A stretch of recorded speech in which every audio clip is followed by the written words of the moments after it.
الحمد للہ رب العالمین والصلاة والسلام علی سید المرسلین اما بعد فاعوذ باللہ من الشیطان الرجیم بسم اللہ الرحمن الرحیم والعصر ان الانسان لفی خسر الا الذین آمنوا وعملوا الصالحات وتواصوا بالحق وتواصوا بالصبر اللہم صلی علی سیدنا محمد النبی الامی وعلی آلہ واصحابہ وبارک وسلم۔ اللہ رب العزت کے لیے تعریف ہے، وہ یکتا تنہا پوری کائنات کا خالق، مالک اور پالنے والا ہے، جس نے انسان کو ایک بے قدر پانی سے انسان بنایا اور اس کے اوپر کھال اور بال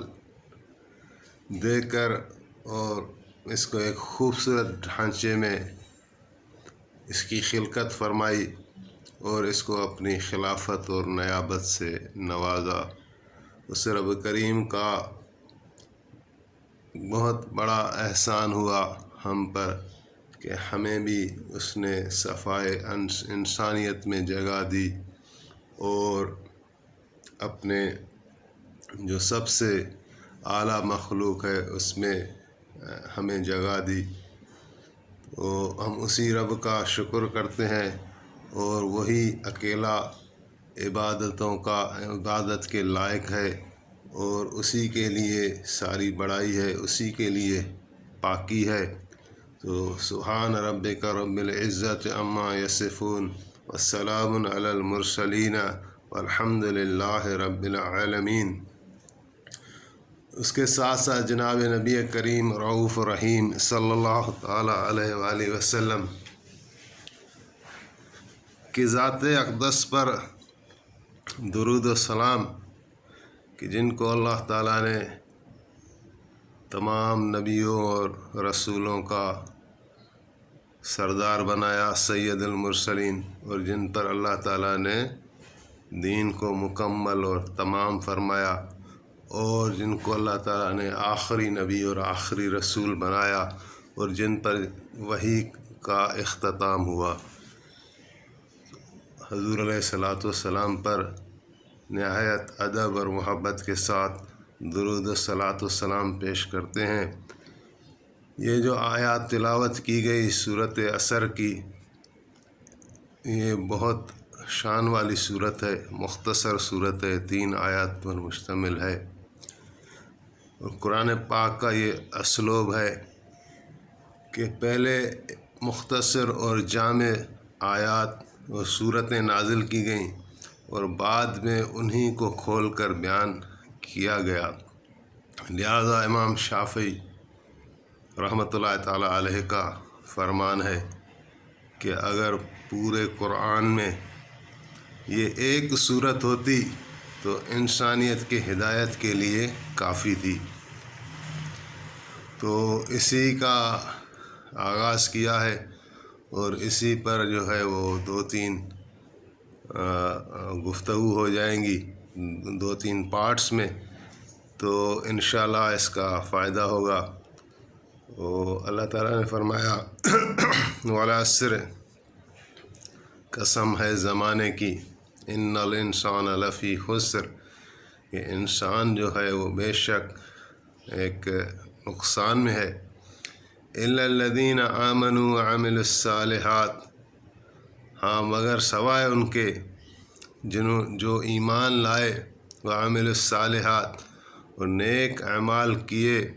وتواصوا بالحق، اور حق کی وصیت کی، وتواصوا بالصبر، اور صبر کی وصیت کی۔ تو یہ سورہ مبارکہ بتا رہی ہے کہ تمام انسان جو ہیں وہ نقصان میں جانے والے ہیں، مگر سوائے ان کے جن میں یہ 4 خصلتیں ہوں گی کہ جو ایمان لائے، نمبر 1، نمبر 2، ایمان لانے کے بعد اعمال صالح انجام دیتے رہے، اور اعمال صالح لانے کے بعد ایک دوسرے کو حق کی وصیت کرتے رہے، اور حق کی وصیت کرنے کے بعد صبر کی بھی وصیت کرتے رہے۔ تو دوبارہ آتے ہیں والعصر، اس سے مراد جو ہے وہ کہتے ہیں کہ زمانے کی قسم، اور اس میں بھی بزرگوں کا الگ الگ قول ہے کہ اگر اس سے مراد ایک خاص زمانہ متعین کیا جائے تو وہ زمانہ پھر جناب نبی کریم رؤوف رحیم صلی اللہ علیہ وآلہ وسلم کا زمانہ ہوگا کہ اس کے برابری والا زمانہ کوئی نہیں ہے۔ تو یا پھر اگر والعصر سے مراد خالی زمانہ لیا جائے تو زمانے کی قسم، تو اس سے پھر مراد یہ بھی لی گئی کہ زمانہ گواہ ہے کہ ان الانسان لفی خسر، کہ انسان بے شک نقصان میں ہے۔ اگر اپنی ہسٹری اٹھا کے دیکھیں تو انسان کی کیا اوقات ہے،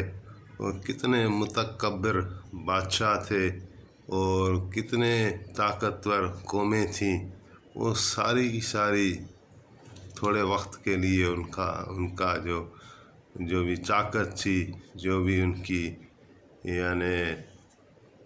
مستی تھی، وہ عارضی تھی۔ جو کچھ اللہ نے دیا ہوا تھا اس پر وہ ان کا اترانا، اس پر نافرمانی کرنا، اپنے آپ پر غرور کرنا، اور پھر اللہ تعالیٰ نے ان کو اٹھا کے مٹی میں ڈال دیا۔ تو انسان جو بھی ہے، دنیا عارضی ہے، اس دنیا کے لیے انسان نہیں بنا، اس کو دنیا چھوڑنی ہے، لیکن یہاں آ کر وہ اتنی اپنی زندگی میں مگن ہو جاتا ہے کہ وہ آخرت کو بھول جاتا ہے۔ تو انسان جو حاضر انسان ہے اس دنیا کے اندر، وہ تاریخ دیکھ کر سمجھ سکتا ہے کہ انسان نقصان میں ہے۔ والعصر ان الانسان لفی خسر، لیکن 4 چیزیں الا الذین آمنوا وعملوا الصالحات، سوائے ان کے جو ایمان لائے اور اعمال صالح کیے اور حق کی وصیت کی اور صبر کی وصیت کی۔ تو سب سے پہلے ایمان ہے، کیونکہ اگر ایمان ہی نہیں تو اس کے اعمال قبول نہیں ہے۔ ایمان ایک اکاؤنٹ ہے، اور جب ایمان لے آیا تو پھر اعمال صالح میں یہ جلدی کرے اور نیکی کی طرف دوڑے، اور جب نیکی بھی کرے گا تو اس کے ساتھ ساتھ حق کی وصیت کرے، اوروں کو بھی حق بولے، حق کی دعوت دے، اور پھر اس کے ساتھ جو اس پر تکلیفیں آتی ہیں تو اس پر صبر اختیار کرے۔ تو اس نے خیر کو ہر کونے سے پکڑ لیا اور نقصان سے یہ بری ہو گیا۔ تو اس سلسلے کو انشاءاللہ آگے بڑھائیں گے۔ یہی 4 چیزیں ہیں، ایمان، اعمال صالح اور حق کی وصیت اور صبر کی وصیت۔ اسی کے ساتھ جو ہیں دوسری آیات ملا کر اس بات کو آگے بڑھائیں گے۔ تو دعا ہے اللہ تعالی ہمیں اس بیان کو کرنے کی بھی توفیق عطا فرمائے اور اس پر عمل کرنے کی بھی توفیق عطا فرمائے، اور ہمارا انجام بالخیر فرمائے۔ آخر دعوانا ان الحمد للہ رب العالمین۔